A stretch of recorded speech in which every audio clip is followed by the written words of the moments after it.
Assalamualaikum warahmatullahi wabarakatuh. Halo teman-teman, perkenalkan kami dari kelompok 9, Prodi Manajemen semester 4, Sekolah Tinggi Ilmu Ekonomi Kabupaten Nganjuk. Sebelumnya, izinkan saya memperkenalkan anggota kelompok saya yang terdiri dari saya sendiri, Septia Alfiatun Nikmah, 2011031, Silvi Puspita Anggraini, 2011032, Siska Ayuda Mayanti, 2011033. Pada kesempatan kali ini, kami akan membahas mengenai faktor-faktor penyebab korupsi.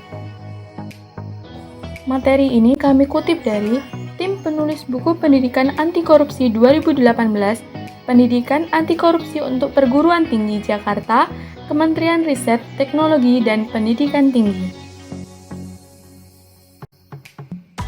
Faktor-faktor penyebab korupsi diantaranya adalah faktor internal, faktor eksternal, dan faktor dalam perspektif teori. A. Faktor penyebab internal. Faktor internal merupakan faktor pendorong korupsi yang berasal dari dalam diri setiap individu. 1. Sifat tamak atau rakus manusia. Sifat tamak terjadi ketika seseorang mempunyai hasrat besar untuk memperkaya diri dan tidak pernah merasa puas terhadap apa yang telah dimiliki. 2. Gaya hidup konsumtif. Gaya hidup berhubungan dengan cara kita melakukan, memiliki, menggunakan, dan menampilkan perilaku. Repke 2009. Pada era modern ini, terutama kehidupan di kota-kota besar merupakan hal yang sering mendorong terjadinya gaya hidup konsumtif. Oleh karena itu, apabila perilaku konsumtif tidak diimbangi dengan pendapatan yang memadai, maka hal tersebut akan membuka peluang seseorang untuk melakukan tindakan untuk memenuhi hajatnya. Salah satu kemungkinan tindakan itu adalah dengan korupsi. 3. Moral. Moral sebagai tingkah laku hidup manusia yang mendasarkan pada kesadaran bahwa ia terikat oleh keharusan untuk mencapai hal yang baik, sesuai dengan nilai dan norma yang berlaku dalam lingkungannya. Seseorang yang mempunyai moral lemah cenderung mudah tergoda untuk melakukan tindakan korupsi. Dapat dikatakan bahwa aspek moral, misalnya lemahnya keimanan, kejujuran, rasa malu, aspek sikap atau perilaku pola hidup konsumtif, dan aspek sosial keluarga yang dapat mendorong untuk berperilaku korupsi. B. Faktor penyebab eksternal. Faktor eksternal merupakan faktor pemicu terjadinya tindakan korupsi yang berasal dari luar diri pelaku. 1. Aspek sosial. Perilaku korupsi dapat terjadi karena dorongan keluarga. Kaum behavioris mengatakan bahwa lingkungan keluargalah yang secara kuat memberikan dorongan bagi orang untuk korupsi dan mengalahkan sifat baik seseorang yang sudah menjadi trait pribadinya. Lingkungan dalam hal ini justru memberikan dorongan dan bukan memberikan hukuman pada orang ketika ia menyalahgunakan kekuasaannya. Dalam sebuah organisasi, kesalahan individu sering ditutupi demi menjaga nama baik organisasi. Yang berdampak pula pada korupsi dalam sebuah organisasi seringkali ditutup-tutupi. Akibat sikap tertutup ini, korupsi seakan mendapat pembenaran, bahkan berkembang dalam berbagai bentuk. Mencermati realita yang demikian, maka sikap masyarakat yang berpotensi memberi peluang perilaku korupsi antara lain: A. Nilai-nilai dan budaya di masyarakat yang mendukung untuk terjadinya korupsi. B. Masyarakat menganggap bahwa korban yang mengalami kerugian akibat korupsi adalah negara, padahal justru pada akhirnya kerugian terbesar dialami oleh masyarakat sendiri. C. Masyarakat kurang menyadari bila dirinya terlibat dalam perilaku korupsi. D. Masyarakat kurang menyadari bahwa korupsi dapat dicegah dan diberantas bila masyarakat ikut aktif dalam agenda pencegahan dan pemberantasan korupsi. 2. Aspek politik. Disadari atau tidak, sebenarnya korupsi dipahami seolah mendarah daging dalam seluruh bangunan dan mata rantai birokrasi, serta hubungan-hubungan politik dan ekonomi dalam berbagai level. Merujuk pendapat Raharjo 2003, bahwa kontrol sosial adalah suatu proses yang dilakukan untuk mempengaruhi orang-orang agar bertingkah laku sesuai dengan harapan masyarakat.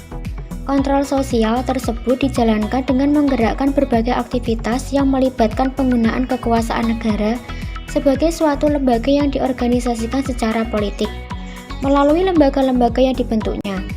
Dengan demikian, instabilitas politik, kepentingan politis, meraih dan mempertahankan kekuasaan sangat berpotensi menyebabkan perilaku korupsi. Keadaan kian diperparah dengan menguatnya keyakinan bahwa politik adalah arena taruhan untuk memperoleh keuntungan yang lebih besar. Di sini, jalan bagi money politics terbuka lebar dengan resiko makin tergerusnya nilai kewajiban dalam sebuah jabatan politik. Melalui kalkulasi cost and benefit, hitungan untung rugi, para pemimpin hasil produk money politics itu tidak akan terlalu peduli pada nasib rakyat yang menyumbang kemenangan sang tokoh, karena harga mereka sudah dibayar lunas walaupun sangat murah. Daya rusak money politics tidak hanya terlihat dalam kebijakan yang dikeluarkan, tetapi juga tampak terang benderang dalam perilaku saat kampanye. Mereka hanya berusaha memenangkan diri, tapi bukan memenangkan cita-cita politik untuk kesejahteraan rakyat mereka. Ritgard 1988 mendefinisikan korupsi sebagai suatu bentuk pembayaran ilegal kepada agen publik untuk memperoleh manfaat yang mungkin tidak pantas, atau penyalahgunaan jabatan publik untuk kepentingan pribadi. 3. Aspek hukum. Hukum bisa menjadi faktor terjadinya korupsi dilihat dari dua sisi, yaitu dari 1. Aspek perundang-undangan. 2. Lemahnya penegak hukum. Hal lain yang menjadikan hukum sebagai sarana korupsi adalah 1. Tidak baiknya substansi hukum. 2. Mudah ditemukan aturan-aturan yang diskriminatif dan tidak adil. 3. Rumusan yang tidak jelas dan tegas sehingga menimbulkan multitafsir. Serta 4. Terjadinya kontradiksi dan overlapping dengan aturan lain. 4. Aspek ekonomi. Faktor ekonomi sering dianggap sebagai penyebab utama korupsi. Hal itu dapat dilihat ketika tingkat pendapat atau gaji yang tidak cukup untuk memenuhi kebutuhannya. Maka seseorang berpotensi melakukan tindakan korupsi demi terpenuhinya semua kebutuhan. Secara teori Karl Marx menyatakan secara rinci menjelaskan betapa hebatnya pengaruh kuasa ekonomi terhadap kehidupan manusia. Lebih jauh, ia mengatakan bahwa siapapun yang menguasai ekonomi, maka akan menguasai manusia. Seluruh tindak tanduk manusia dikendalikan oleh motif-motif ekonomi. Dalam masyarakat, ekonomi merupakan struktur bawah yang memberi bentuk dan corak pada semua yang ada pada struktur atas. Oleh karena itu, sistem politik, corak budaya, bahkan struktur masyarakat sebenarnya tidak lain adalah cerminan belaka dari sistem ekonomi yang ada di baliknya.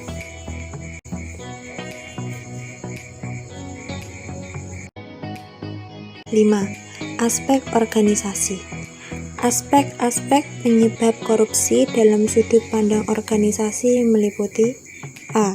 Kurang adanya sikap keteladanan pemimpin. B. Tidak adanya kultur atau budaya organisasi yang benar. C. Kurang memadainya sistem akuntabilitas. D. Kelemahan sistem pengendalian manajemen. C. Faktor penyebab korupsi dalam perspektif teori. Faktor internal dan faktor eksternal penyebab korupsi apabila dielaborasi dalam konsep atau teori.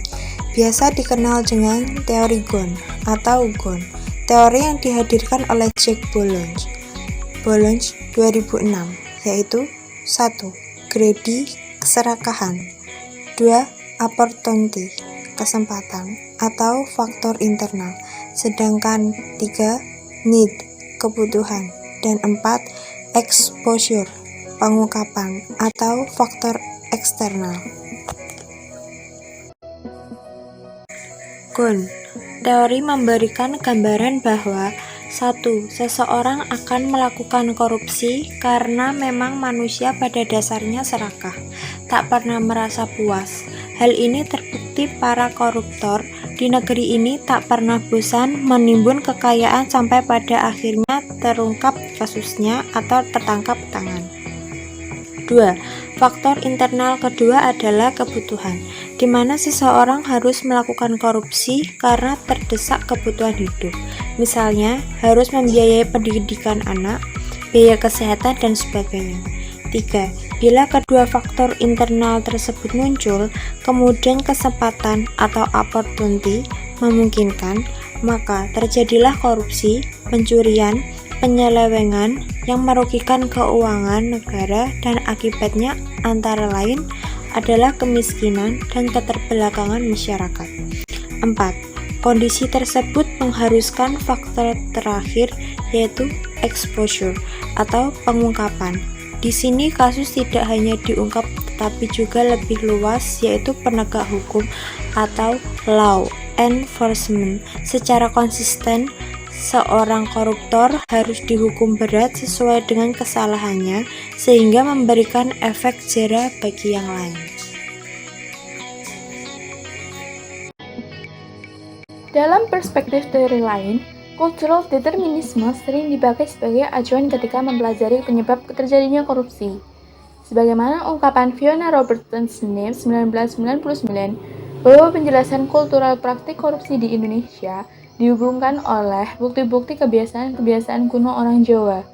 Padahal bila dirunut perilaku korupsi pada dasarnya merupakan sebuah fenomena sosiologis yang memiliki implikasi ekonomi dan politik yang terkait dengan jabaran beberapa teori. Teori tersebut antara lain means and scheme yang diperkenalkan oleh Robert Merton.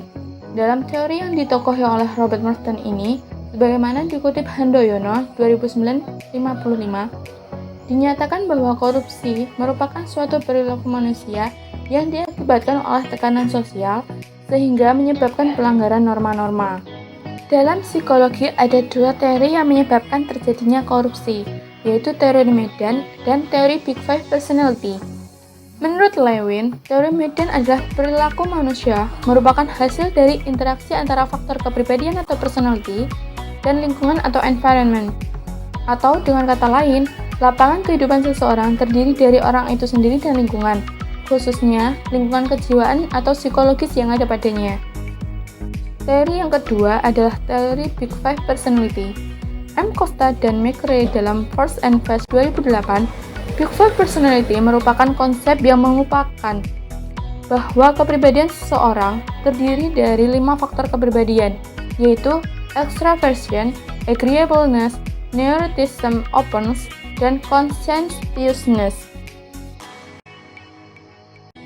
Dalam teori kebutuhan Maslow, demikian dikatakan Sulistiantoro 2004, korupsi seharusnya hanya dilakukan oleh orang yang memenuhi 2 kebutuhan paling bawah, dan logika lurusnya hanya dilakukan oleh komunitas masyarakat yang pas-pasan yang bertahan hidup, bukan justru dilakukan oleh orang kaya berpendidikan tinggi. United Nations Convention Against Corruption tahun 2003 memuat sejumlah rekomendasi untuk melawan korupsi. Di antaranya, yang pertama adalah memberantas korupsi tidak hanya terbatas pada pelanggaran korupsi, tapi juga pelanggaran penyuapan transnasional, penyuapan pengurangan pajak, transparansi dalam pengadaan barang atau jasa pemerintah, bantuan hukum yang saling menguntungkan, anti-money laundering, dan pemulihan aset. Yang kedua, terkait dengan money laundering, perlu melembagakan regulasi domestik yang komprehensif dan rezim pengawasan terhadap lembaga perbankan dan lembaga keuangan non-bank, termasuk orang dan badan hukum yang menyediakan jasa formal atau informal untuk transmisi using atau barang hasil kejahatan. Ketiga, semua administrasi, regulasi, penegak hukum, dan badan lainnya yang diperuntukkan bagi upaya pemberantasan korupsi harus memiliki kemampuan untuk bekerja sama dan pertukaran informasi pada tingkat internasional dan nasional. Keempat, dalam mempersempit ruang korupsi, maka perlu program nyata untuk meningkatkan akuntabilitas dan transparansi, serta peningkatan integritas dunia peradilan. Kelima, dalam sektor swasta, perlu upaya peningkatan kerjasama antara lembaga penegak hukum dan entitas swasta, kontrol internal akuntansi yang tepat, membangun kerangka kerja pengawasan yang layak bagi institusi-institusi keuangan, mempromosikan transparansi di antara entitas swasta, pencegahan penyalahgunaan prosedur publik yang mengatur entitas swasta, dan melakukan pembatasan terhadap aktivitas profesional dan mantan pejabat publik.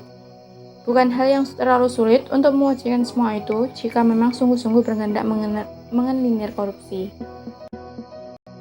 Itu tadi adalah presentasi dari kelompok kami. Semoga materinya bermanfaat untuk semuanya. Hidup kesepian tanpa kekasih. Cukup sekian dan terima kasih. Wassalamualaikum warahmatullahi wabarakatuh.